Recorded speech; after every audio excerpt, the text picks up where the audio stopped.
Selamat malam untuk seluruh dosen STEMIK IKJ Batam. Perkenalkan, nama saya Sondang Megawati Pasaribu dengan nomor NIM 170300025. Pada malam hari ini saya akan presentasikan tentang seminar proposal yang berjudul Rancang Bangun Sistem Informasi e-Katalog sebagai media promosi berbasis web pada grosir Siti Botania. Bab pertama, pendahuluan. Yang pertama, latar belakang masalah. Seperti pada saat ini, adanya sistem informasi e-Katalog berbasis web yang dimana digunakan sebagai media promosi dan penjualan produk. Hal ini menimbulkan persaingan antar toko semakin tinggi, yang dimana toko harus memperlihatkan kualitas produk dan apa saja produk yang ada. Contohnya pada grosir Siti Botania, yang dimana toko masih menggunakan brosur sebagai media promosinya, sehingga hal tersebut kurang efektif untuk digunakan. Dan di sini dilakukannya penelitian rancang bangun sistem informasi e-Katalog sebagai media promosi berbasis web pada grosir Siti Botania. Dilakukannya penelitian tersebut untuk mempermudah toko dalam melakukan promosi produk. Yang selanjutnya, rumusan masalah. Yang pertama, bagaimana merancang sistem informasi e-Katalog pada grosir Siti Botania. Yang kedua, dengan adanya sistem informasi e-Katalog, apakah mempermudah pekerjaan di toko? Yang ketiga, apakah sistem informasi e-Katalog dapat diterapkan dengan baik? Yang selanjutnya, batasan masalah. Menjelaskan perancangan apa saja perancangan dalam membangun sistem informasi e-Katalog berbasis web. Yang kedua, apa saja cara dari sistem informasi e-Katalog berbasis web yang telah dirancang.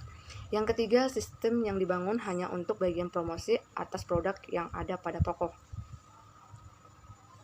Yang selanjutnya, tujuan penelitian. Yang pertama, untuk mempermudah grosir Siti Botania dalam hal promosi produk toko dengan merancang sistem informasi e-Katalog berbasis web. Yang kedua, untuk mempermudah grosir Siti Botania dalam hal melihat stok barang. Yang ketiga, menjalankan rancang sistem informasi e-Katalog ke dalam sebuah web. Bab 2, landasan teori. Yang pertama, sistem informasi. Pengertian sistem informasi. Menurut Tata Sutabri, dalam Harkansya Andrianov, sistem adalah sebuah himpunan dari beberapa komponen, unsur yang terorganisir, saling tergantung satu sama lain dan saling berinteraksi satu sama lain. Dalam sebuah sistem memiliki bagian-bagian komponen yang saling berkaitan dalam mencapai satu tujuan. Yang selanjutnya, kualitas informasi.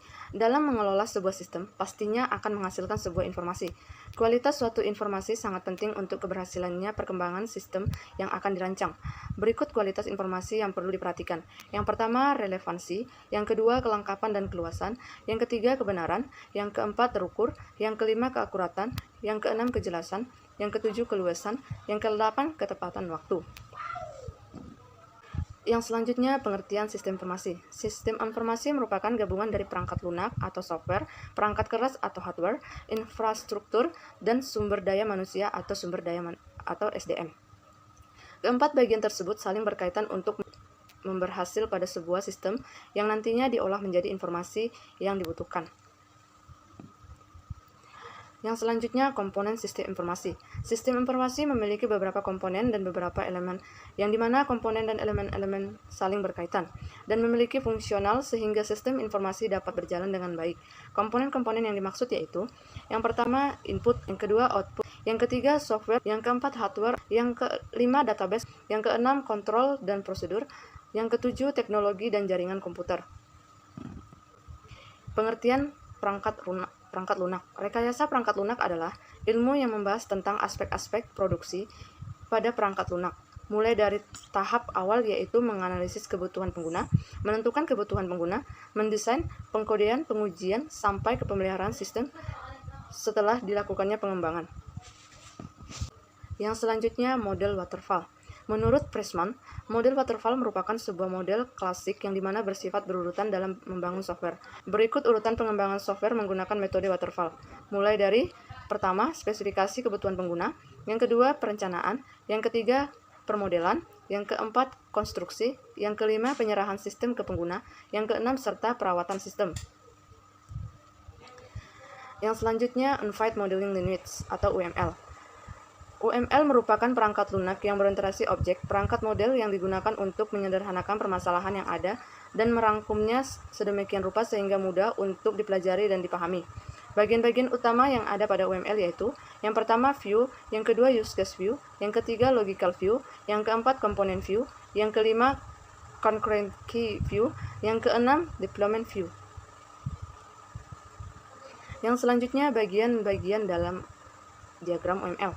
Dalam OML, ada beberapa diagram yang digunakan dalam pengembangan sistem, yaitu yang pertama use case diagram. Use case diagram merupakan sebuah interaksi antar sistem internal, eksternal, dan user. Secara grafik, menggambarkan siapa saja yang terkait dalam sistem dan cara user berinteraksi dengan sistem.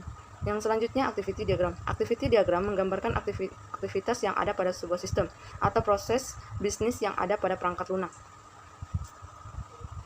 Yang ketiga, sequence diagram. Sequence diagram merupakan gambaran tahap demi tahap pada sistem, termasuk berupa secara logis yang menghasilkan sesuatu sesuai dengan use case diagram. Yang keempat, kelas diagram. Kelas diagram merupakan sebuah struktur diagram yang menggambarkan kelas pada suatu sistem beserta atribut dan yang menjalankan operasi antar kelas. Yang selanjutnya, website. Definisi website. Web merupakan suatu aplikasi yang berisikan file-file multimedia atau teks, gambar, suara, animasi, video. Di dalamnya yang menggunakan protokol HTTP atau Hypertext Transfer Protocol. Dan untuk mengaksesnya menggunakan perangkat lunak yang disebut browser. Jenis website. Berikut beberapa contoh jenis web berdasarkan fungsinya. Company profile. Company profile berguna untuk memberikan informasi yang berkaitan dengan perusahaan seperti alamat, visi dan misi, kontak, produk atau jasa yang ditawarkan, dan lain-lain. Yang selanjutnya, CSS atau Shading Style Sheet merupakan salah satu bahasa desain pada web yang dapat mengatur format tampilan sebuah halaman web yang dirancang menggunakan penanda atau markup language. Yang selanjutnya, PHP, Hypertext Processor. Bahasa pemrograman Hypertext Processor merupakan web server side yang bersifat open source. PHP merupakan skrip yang berfungsi untuk membangun halaman website yang dinamis. Yang selanjutnya, database. Yang pertama, SQL atau Structured Query Language.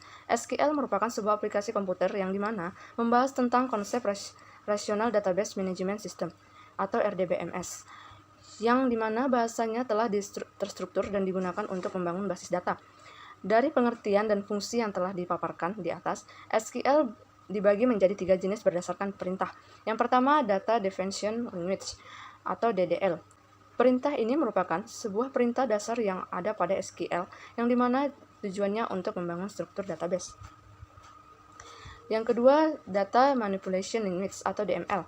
Dalam SQL ada perintah manipulasi data yang dikenai dengan Data Manipulation Language atau DML. Yang ketiga, Data Control Language atau DCL, digunakan untuk mengatur apa saja yang dapat dijalankan oleh pengguna. Yang selanjutnya, MySQL. SQL merupakan jenis database yang banyak peminatnya dan banyak digunakan untuk membuat halaman web yang dimana data sebagai sumber data dan pengolahan datanya. Bab 3, metode penelitian. Yang pertama, kerangka kerja. Dalam perancangan kerangka kerja ini dibuat dengan beraturan dengan melalui beberapa tahap di mana dapat mempermudah pekerjaan dan setiap tahap membentuk tahapan dalam pembuatan sebuah sistem. Yang terdiri dari rumusan masalah, mempelajari literatur, pengumpulan data, perancangan sistem, testing dan implementasi sistem, dan pembuatan laporan. Yang selanjutnya, gambaran umum perusahaan. Sejarah perusahaan. Grocer City Botania berdiri pada pertengahan tahun 2013. Pemilik yang berasal dari Bengkalis yang mengadu nasib di kota Batam dengan melalui merintis membuka usaha minimarket yang memberi harga grosir. Grocer City Botania, salah satu minimarket yang pertama kali dibangun di kawasan komplek Botania. Yang selanjutnya, gambaran umum perusahaan. Visi dan misi perusahaan. Visi, menjadi salah satu toko sembako terlengkap yang melayani grosir dan retail yang dilakukan dan diterima dengan baik serta mampu bersaing di Batam.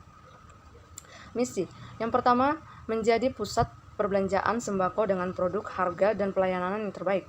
Yang kedua, menyediakan produk yang lengkap dan kualitas serta harga yang mampu bersaing. Yang ketiga, menjaga kepuasan pelanggan dari segi keamanan dan kenyamanan beberapa dengan jaminan garansi atau produk yang dibeli. Yang selanjutnya, struktur organisasi dan fungsi operasional. Pada setiap posisi jabatan yang diberikan oleh perusahaan, tentunya masing-masing memiliki tanggung jawab dan kewajiban atas tugas yang mengikuti prosedur yang ada pada perusahaan. Sekian dari presentasi saya ucapkan terima kasih.